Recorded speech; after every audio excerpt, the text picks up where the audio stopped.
মেহেরপুরের মুজিবনগর উপজেলার কোমরপুর গ্রামের মোহাম্মদ ময়নুদ্দিন ওরফে ময়না মেম্বারের বর্তমানে 3টি আলিশান বাড়ি। কোমরপুর গ্রামে কয়েক কোটি টাকা ব্যয়ে তার ভাইয়ের বাড়ির পাশে একটি রাজপ্রাসাদ বানিয়েছেন। এছাড়া মেহেরপুর শহরে নীলমণি হলপাড়ার মিমি বেকারির পাশে 6তলা একটি দৃষ্টিনন্দন ভবন রয়েছে তার। কোমরপুর স্কুল পাড়ায় তার আরেকটি ভবন নির্মাণাধীন। কোমরপুর গ্রামের আনসার মণ্ডলের ছেলে ময়নুদ্দিন ময়না কোনো বড় ব্যবসায়ী নন। তিনি মহাজনপুর ইউনিয়ন যুবলীগের সাধারণ সম্পাদক এবং মহাজনপুর ইউনিয়ন পরিষদের সদস্য। পাশাপাশি ব্র্যাক ব্যাংকের এজেন্ট ব্যাংকিংয়ের ব্যবসা করেন, কিন্তু এই এজেন্ট ব্যাংকিংয়ের আড়ালে পরিচালনা করে আসছেন অনলাইন জুয়া। অল্পদিনেই তার হাতে আসে আলাদিনের চেরাগ।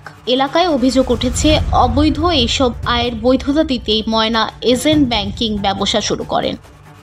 গত 5 আগস্টের পর আওয়ামীপন্থী সব নেতাকর্মী পালালেও ময়না প্যানেল চেয়ারম্যান হিসেবে দায়িত্ব পালন করে যাচ্ছেন। সমাজের বিভিন্ন বিচার সালিশ করছেন।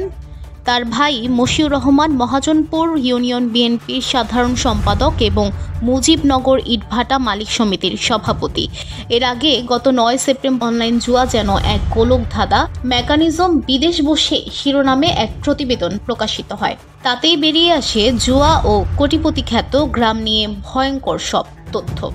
সে গ্রামে জুয়ার ব্যবসা চালানোর অন্যতম হোতা ময়নুদ্দিন ময়নার বিরুদ্ধে জানা গেল এসব তথ্য।